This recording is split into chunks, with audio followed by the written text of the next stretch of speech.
Welcome back for another episode of the Chamber Podcast. My name is Rob Johnson. Cybersecurity is on the docket for today's show, and joining me to talk about that is Dave Trader. He is the founder and owner of XO Cybersecurity, located here in Brighton, Michigan.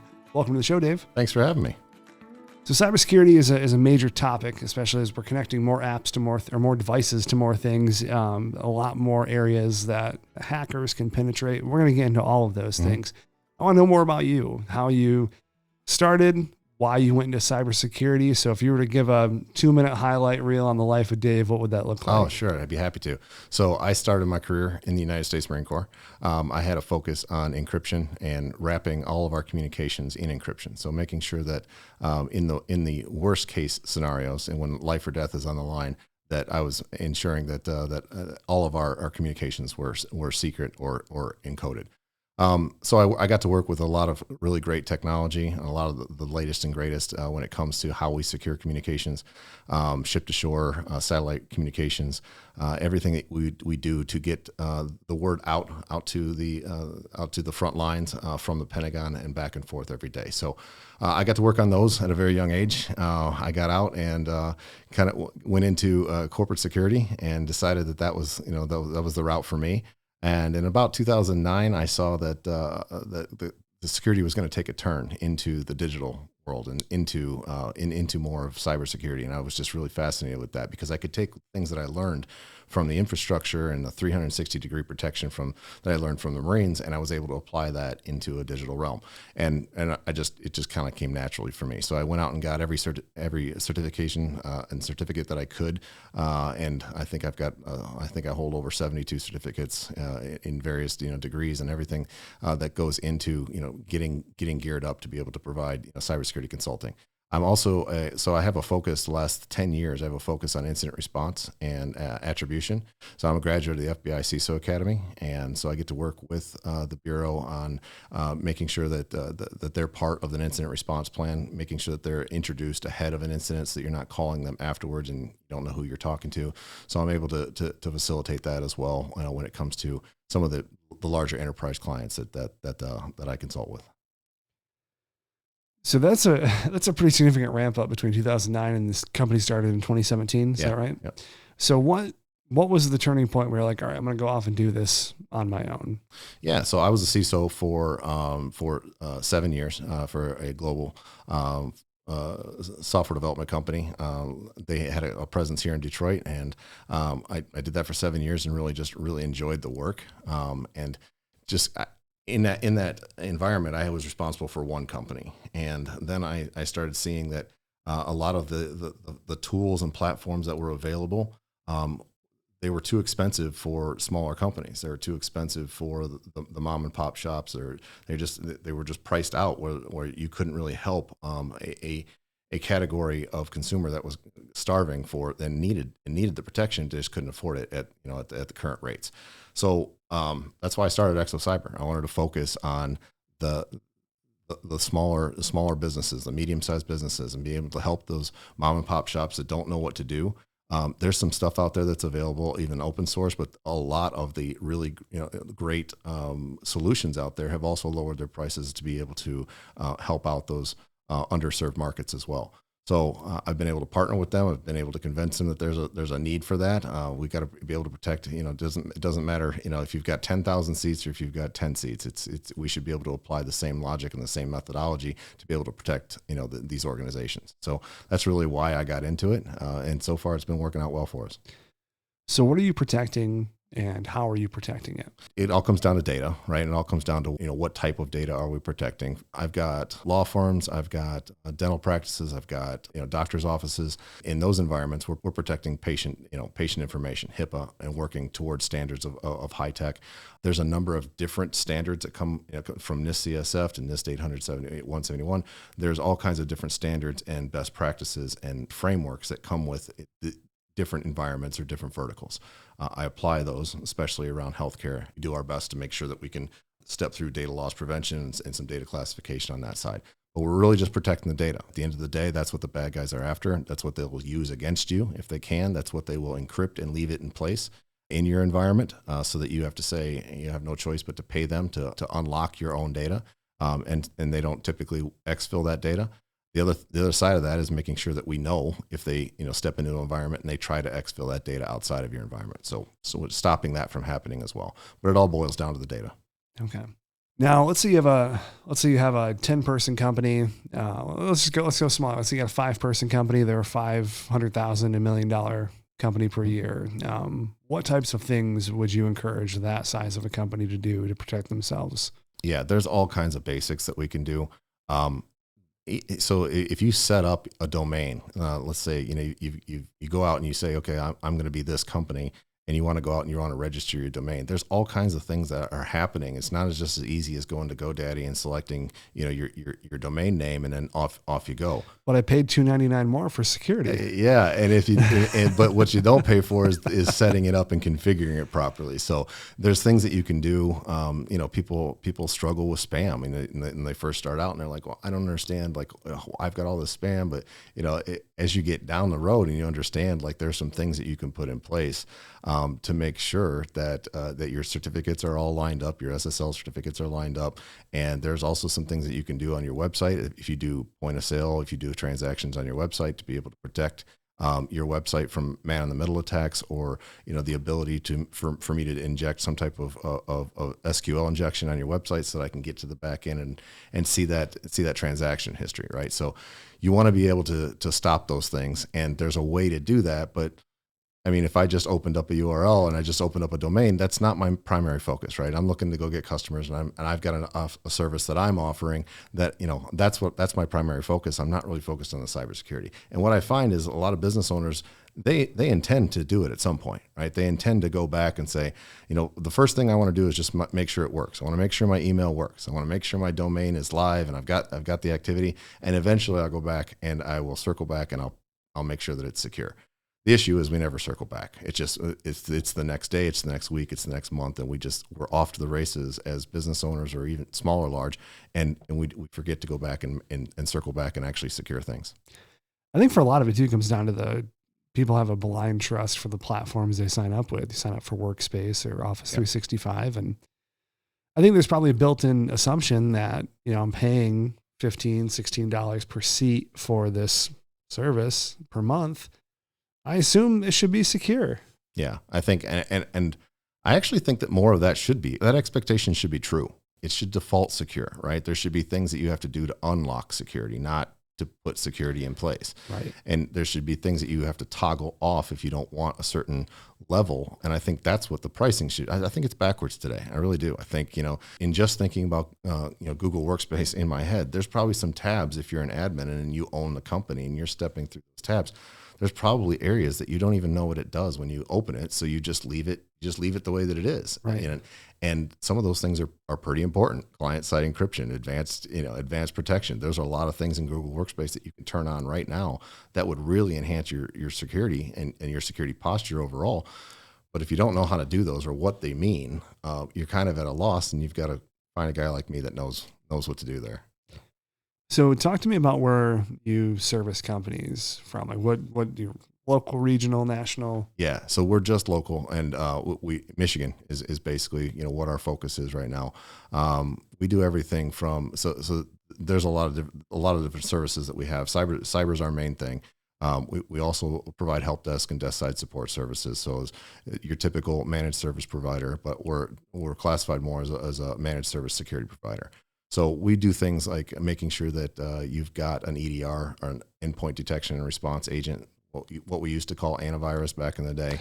EDRs, we make sure that we've got those, and managed detection and response. So it's not a static analysis anymore. The old antivirus used to go out every morning at 8 a.m. or whatever and get its daily signatures, and then it'll apply that to your environment, push that out to the agents. That's the old way of doing things. Today it's live. So you're getting a feed in live, your intelligence feed is live. When there's a 0 day, it gets registered. It goes out to like a SentinelOne or a CrowdStrike immediately, and then you're able to remediate whatever vulnerability exists in your environment, as opposed to seeking out for signatures once a day. How do people measure if the work that you're doing is keeping things secure? Like, how do you demonstrate that cybersecurity is effective for a small business? Yeah, I think that comes down to the metrics that'll come out of the the agents and what they're responding on. Also, I think, the agent's not the only thing that we want to put on there. Making sure that, we can put some telemetry on your website, right? And we can layer something and layer protection onto your website. And I'm thinking something like Cloudflare, where we could actually see, what type of attacks are hitting. The other thing of that is you might have a network, and you have network security is big. I can actually see the amount of attempts that are made to infiltrate your network on a daily basis. And those are things that we all roll into one big, risk report that I'll give to the customers every month and say, this is how many times somebody, we don't know who, an IP address tried to get into your system for something nefarious, or something malicious. So those reports are all good, but if you don't have the tools in place to be able to collect that data, you can't report on it either. So you kind of don't know how often you're being hit. And as a small business, I think the metric is 8 seconds after you spin up your ISP. So your Comcast, your Spectrum, as soon as you spin up your business account, within 8 seconds, they're trying to jiggle the handles to see if they can get into your network. Yeah. Incredible. Yeah. So if someone's just starting out as a small business owner, what's the first step they should take to help in the area of cybersecurity? Yeah, I think you have to have the mindset of every step along the way to consider, okay, what's the security factor? When you go to the bank and you set up a new account, you set a PIN, pick a password, all these things need to be logical. Do I use that password at home? Am I reusing a password that I normally use somewhere else, which could have been involved in some type of breach and now it's on the dark web? Those are things every single step. What's the security impact of what I'm doing here? Is it completely isolated? Is this a brand new password that I've never used before and it's 32 characters long? And great.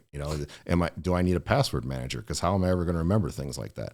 What's a password manager, right? So we get into all those conversations, but I would just say as a business owner, you don't need to be afraid of this task. It's just keep in mind that every single step that you do, from opening up the business to where you keep your business licenses, where you keep your files, what you're building from a URL perspective, and how you're going to interact with your customers and what that looks like. It's a lot. There's a lot to deal with. Don't forget that every single one of those steps has a security component that you should include in there. Yeah, for our agency, we've been using 1Password. Yeah. And to be clear to the listeners, not 1Password for everything. 1Password is the name of the app, just in case you're trying to hack our systems. Right. And that's great. One thing I like about that, and I'm sure LastPass or the other ones do the same thing, but it gives us notifications with passwords that have been compromised from other. It's like their security beacon, right? Mm-hmm. Which I think is really neat. So anytime we get one of those notifications, we log in, change the password, and that's been really nice. So I have nothing but good things to say about using that. And then again, very complicated passwords, just keep it in there. Yeah. I mean, that's best practice. I mean, I can't tell you I literally cannot tell you what my bank passwords are because I'm utilizing a password manager, and the character string is so long that it will take a certain amount of time to be able to use some of the, the cracking tools out there to be able to reveal that. But in addition to that, you want to roll in, multi-factor authentication so that if someone is able to do that, I'll get a prompt that I don't recognize and I'll know that I need to go change my password there. Yeah. We had just a quick anecdote. We had a client come in recently and we are marketing, not cybersecurity, but I noticed that all across the board, they're using the same password. Yeah. And, they let us manage their account. So I went in and changed the password, used something very complicated. And sure enough, the next day their 2FA went off and it was, someone from India trying to log into their account. Yeah. And so I set up that 2FA and changed the password, but it's like people are still trying to ping the old password that was on there. It's amazing how much is coming in where people are just trying to rip off your data and hold your information hostage. Yeah. And it goes back to that mentality of, I just need to make sure that this works, right? I need to get access to this. And I can't remember 12 different platform passwords. So it's all the same and let's just get it working. And then that's fine because the full intent is to go back and, circle back and make sure that you secure that one day. But once you get moving and you got customers coming in, there's other priorities and you forget about the security piece and that can represent a vulnerability that can take you down. 100%. So what's been a story or a client issue that you guys have had come in that you were able to address that's one of the most memorable ones? Oh yeah, well, I've definitely had some customers that have been in a really bad situation and have called me to kind of help them out on the recovery side and to see if I could step through undoing, some of the things that the bad guys did. The cyber adversaries were able to get through to their database, to get to their CRM, to their and be able to compromise that data or lock it in place. I've had to negotiate with cyber adversaries. I've had to reach out. I've had to, to a medium-sized business that's never done this before. You just don't know what you don't know. You don't know that, that it's going to affect your cyber insurance policy if you have one. And you don't know that, there are things that aren't covered under cyber insurance. And now you might have to not only, rebuild the database from a backup if you had one, or you might have to also rebuild the network gear from the ground up. These things can take time, and time is really is what will close a business. Not being able to service your customers because these systems are down, these critical systems. And these critical systems could be a point of sale at a bakery, right? It's one of those things where that could take a bakery offline, right? So as you multiply that and you scale that up, those are real, those are real targets. Those are things that they're looking for. Cyber adversaries are searching every day for a target-rich environment. And unfortunately, in the medium and small business world, it's a target-rich environment.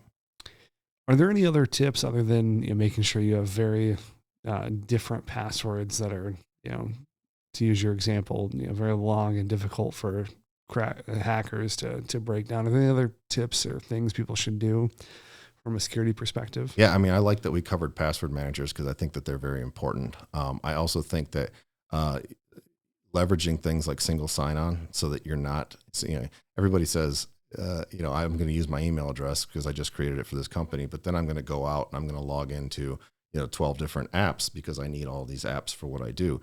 Well, you don't need to go create 12 different user accounts. You can use your Google Workspace or your Microsoft ID, and you can set that up for single sign-on. So that way, as you go to these different apps, you just use your Google ID as your IDP. In doing so, what'll happen is as you add employees and you also set that policy in place, when that employee leaves, now you only have to turn off that employee's email account. And that employee will no longer have access to those 12 apps out in the field. When you got to think bigger as a business owner. Absolutely. It's not always just going to be you, right? So as you multiply that by 20 people, and now you got 2 or 3 people, and there's some churn. Like that's a lot of accounts to keep track of on a spreadsheet. Absolutely. So leverage things like single sign-on or or SAML authentication, and also leverage password managers and making sure that's part of your IDP. Yeah. Spreadsheet that is not password protected, probably. Right. Yeah. Absolutely.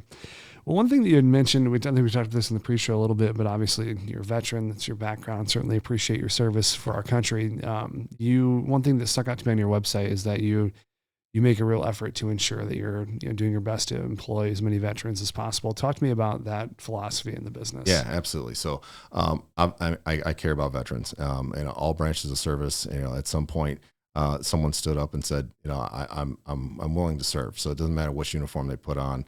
Just making that statement, I take pride in, and I also respect it.